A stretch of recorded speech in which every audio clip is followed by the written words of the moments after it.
Assalamualaikum warahmatullahi wabarakatuh. Waalaikumsalam warahmatullahi wabarakatuh. Bismillah, alhamdulillah, salatu wassalamu ala rasulillah Duduk yang wa ala alihi wa sahbihi wa mawala amma ba'd. Amit ya.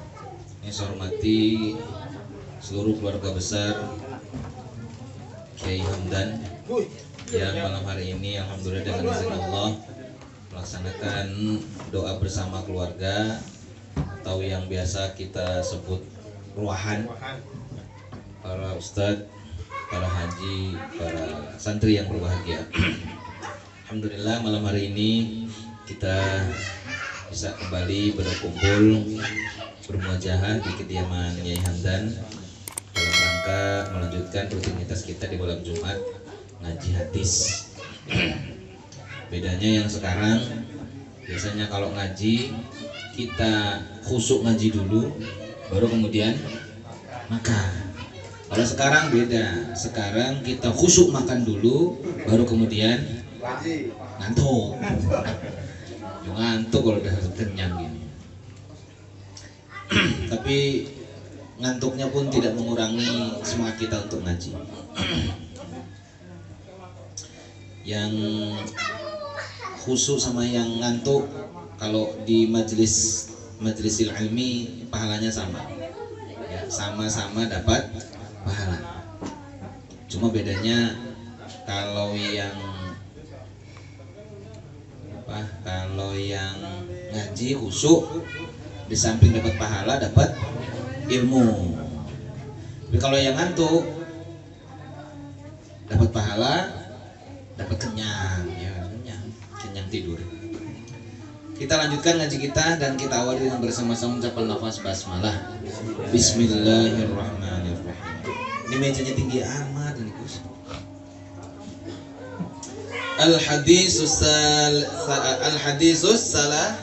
Salasun, hadis yang ketiga. As-salasun ketiga Bu.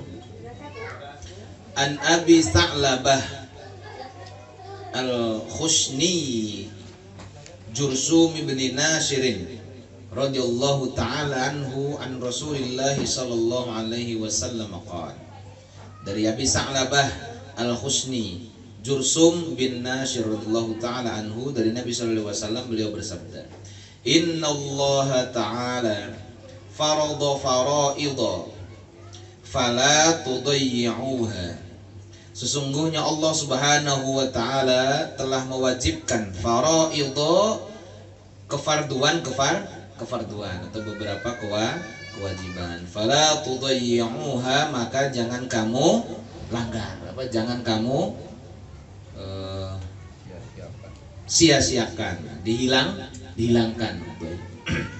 Doain itu dihilang ya. Jangan dihilangkan, jangan dihilangkan.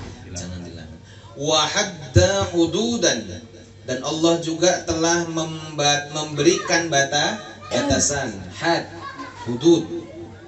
Fala ta'taduha, maka jangan kamu lampaui batas itu. Tilka hududullahi fala ta'taduha, itu adalah batasan-batasan dari Allah, jangan kamu melampaui batasan itu. Wa harrama asya'a fala tantahikuha, Allah telah mengharamkan sesuatu, sekian banyak hal, asya'a fala tantahikuha, dan maka jangan kamu masuki, jangan kamu lakukan. Wasakata an asya'a, dan Allah juga telah mendiamkan sekian banyak hal ya, mendiamkan beberapa hal. Rahmatan lakum, nah yang didiamkan itu menjadi rahmat bagimu.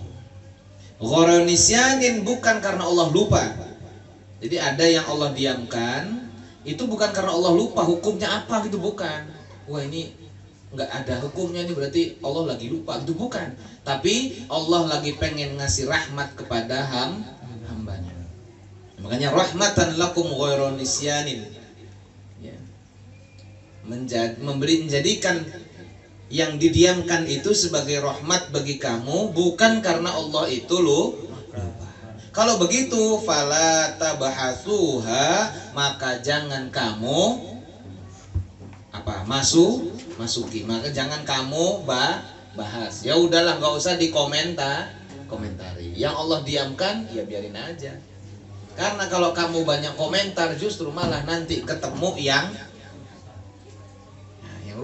susah. Gitu ya. Banyak komentar malah nanti banyak ketemu yang susah. Hadisun hasanun rawahu ad-Daruqutni wa ghairuhu. Hadis hasan diriwayatkan oleh ad-Daruqutni dan selainnya. Qauluhu farada ay aujaba wa alzama. Kalimat farada maknanya aujaba mewajibkan dan alzama yang mengharuskan. Qauluhu fala tantahikuha fala tadkhuluha. Ya, jangan kamu tantahikuha maknanya maka jangan kamu masuki, jangan kamu lakukan. Jangan sekali-sekali masuk dalam hal urusan yang haram. Kenapa dilarang? Karena haram gitu.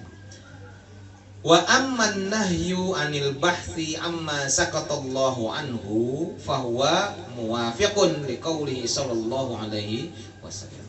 Adapun larangan untuk membahas tentang yang Allah diamkan, ya, tentang yang Allah diamkan padanya, pada sesuatu itu, fahuwa muwafiqun, sesungguhnya itu sepakat, sama, sesuai, ya, liqaulihi sallallahu alaihi wasallam, sesuai dengan sabda Nabi sallallahu alaihi wasallam. Apa itu? Dzaruni ma taraktukum, tinggalkan, biarkan apa yang aku tinggalkan bagimu. Maksudnya gini, pokoknya yang nggak saya bahas sudah diemin aja, gitu ya. Ya.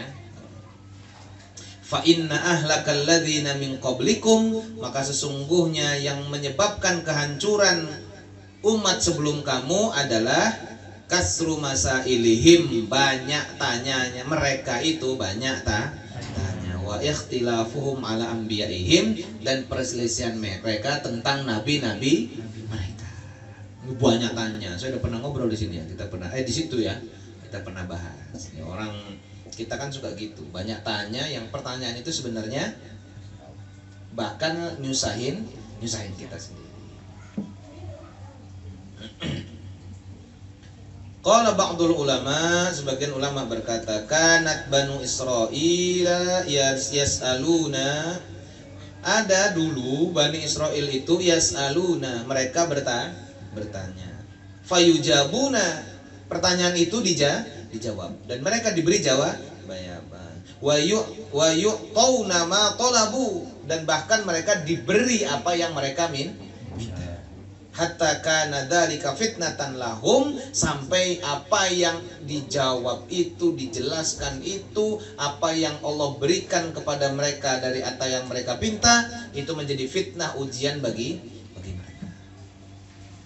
Wa adda dzalika ila halakihim, dan itu membawa mereka, menjerumuskan mereka kepada kehancuran mereka sendiri. Wa kana as-sahabatu radhiyallahu taala anhum qad fahamu dzalika. Para sahabat Nabi sallallahu alaihi wasallam itu udah paham tentang masalah itu. Jadi udah nggak perlu tanya lagi. Nabi kalau diem nggak usah nanya. Berarti kalau nggak dijelaskan sama Nabi, ya berarti nggak usah dibahas. Tinggal mikir aja. Ya. Nanti kalau ada yang bertanya, tanya aja. Ya. Bertanya katanya susah. Ya enggak. Kalau mau tanya tentang ini. Kalau yang saya diamkan, jangan banyak tanya. Tapi kan yang ngomong itu Allah sama Nabi, bukan saya. Kalau saya lagi diamkan terus itu nggak nanya, berarti nggak tahu saya lagi marah, apalagi lapar kan nggak tahu. Nanya ngapa kok diem, lapar gitu. Wakufu anis suali, dan mereka wakifu anis soal, mereka kaffa yakufu wakafu anis soal, mereka diem, cukup, berhenti, ya, berhenti dari bertanya. Mereka menghentikan diri untuk bertanya. Maksudnya mereka tidak bertanya. Illa fima la budda minhu, kecuali yang memang harus betul-betul ditanya, karena ini urgen. Kalau nggak ditanya malah kita nggak paham. Gitu ya. Wa kana yu'jibuhum ayyaji al-a'rabu yas'aluna Rasulullah sallallahu alaihi wasallam fayasma'una wa ya'un. Sehingga mereka kaget ya, sampai mereka, jadi sahabat-sahabat itu tahu tentang itu, jadi nggak banyak tanya. Jadi suatu ketika ada orang Arabi, orang Arab Badui datang nanya sama Nabi, mereka kaget ya. Karena yu'jibuhum, bahwa ada yang menjadikan mereka kaget bahwa telah datang seorang Arab Badui yang bertanya kepada Rasulullah sallallahu alaihi wasallam. Fayasma'una wa ya'una, dan mereka mendengarkan itu serta memperhatikan, melihat. Kalau orang Badui yang suka nanya, banyak tanya dia. Nabi lagi khutbah terus tanya tentang apa? Lagi khutbah tentang kiamat. Lagi khutbah tentang kiamat. Kiamat itu nanti begini, kejadiannya seperti ini, yang beriman begini, yang yang ingkar akan seperti ini. Lagi asik-asik itu lagi asik-asik jelaskan tentang seperti apa kondisi keadaan zilzalah itu. Tiba-tiba orang Arab tanya, "Ya Rasul, mata sa'ah?" "Ya Rasul, itu dari tadi ngomongin ini begini, kiamatnya gini, emang kiamatnya kapan?" Jadi jawab sama Nabi, yang tahu hanya Allah. Wallahu a'lam. Ya nggak tahu lah.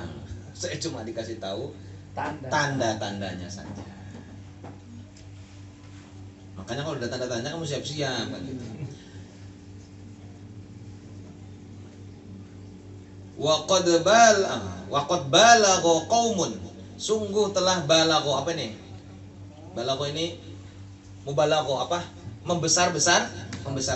Sungguh satu kaum, satu kelompok telah membesar-besarkan tentang hal ini. Hatta qalu la yajuzu su'alu fin nawazili, tidak boleh bertanya, tidak boleh ada pertanyaan fin nawazil, tentang sesuatu yang baru, yang kontemporer,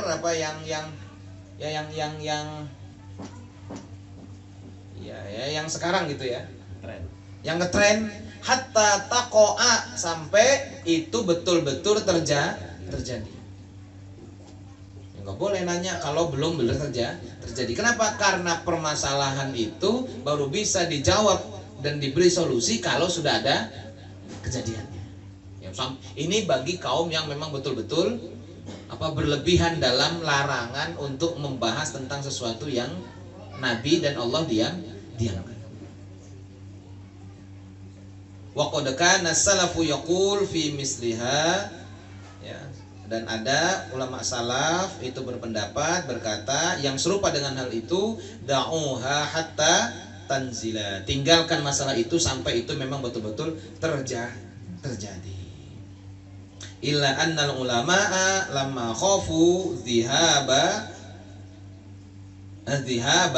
ilmi, kecuali memang pas ulama ditanya tentang itu dia tetap menjawab. Kenapa? Karena takut hilangnya ilmunya hilang. Maksudnya ini nggak diajar-ajarin terus gitu. Misalnya ilmu yang kalau nggak diajar, ilmu agama yang kalau nggak di try terus, dicoba, diulang, diajarkan terus, diulang itu sih.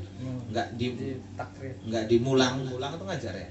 Ya, nggak ngulang itu takut hilang ilmunya. Misalnya ilmu falak, yang sulit ilmu falak misalnya, atau ilmu mawaris. Itu kalau nggak diulang nanti lupa atau lambat gitu ya. Itu kalau ada yang tanya tentang itu ya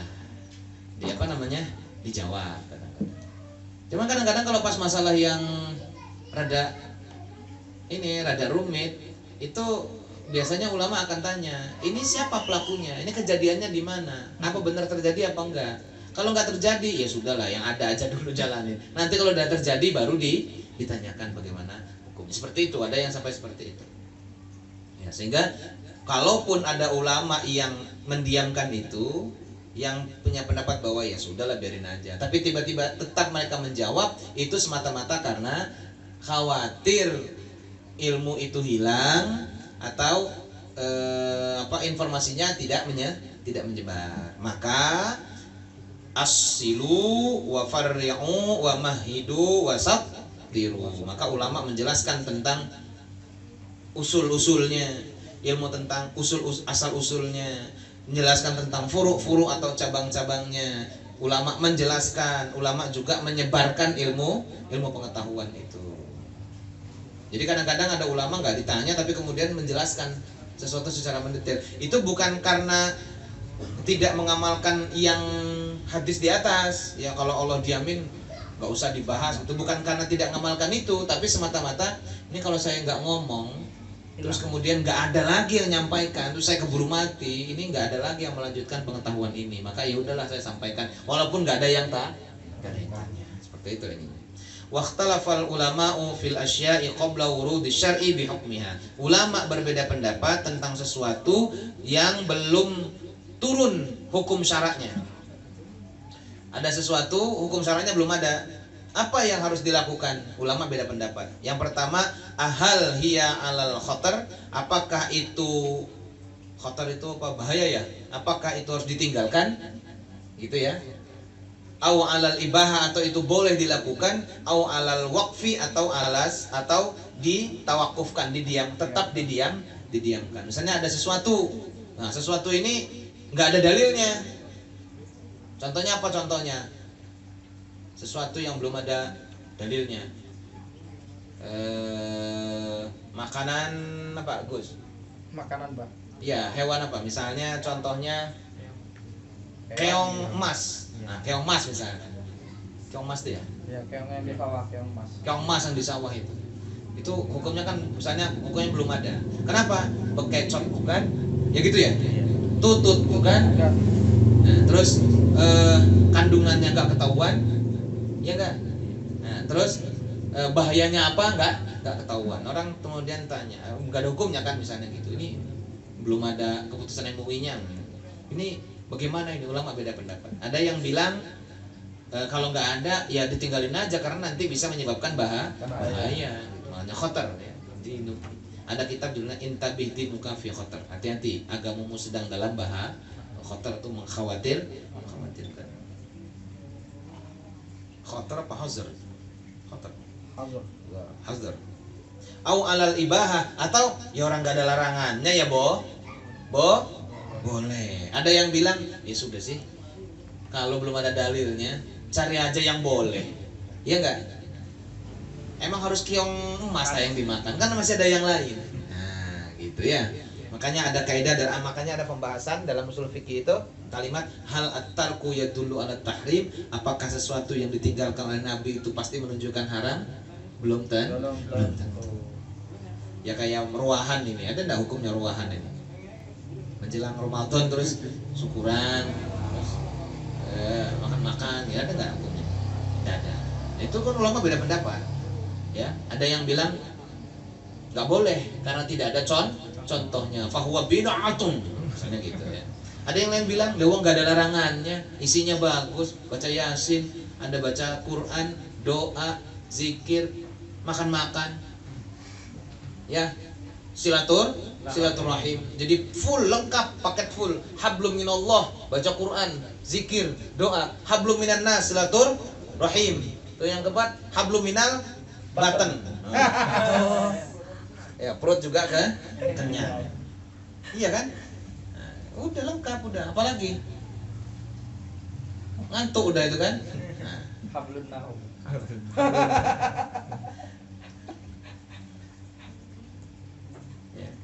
Ala salasati madzahib, itu terbagi menjadi 3 pendapat. Wa dzalika mazkurun fi kutubil usul, dan hal ini terdapat pembahasannya dalam kitab-kitab usul fikih. Jadi kalau yang belum ada handphone misalnya, apa hukumnya handphone? Nah, sebagian mengatakan ya udahlah, orang tidak ada contoh sebelumnya, ya udah berarti hukumnya nggak boleh. Sebagian bilang sekarang nih nggak pakai handphone mana bisa, kuliah nggak bisa, maka handphone itu boleh. Yang lain udah sih datengin aja rumahnya, nggak usah pakai HP, nggak ketahuan hukumnya. Kalau datang rumahnya kan langsung silaturahim, ketemu, jelas ada hukumnya kalau silaturahim. Ya akan terpecah menjadi tiga pendapat. Deal? Ada yang mau disampaikan? Kalau nggak ada lanjut. Jam berapa ini?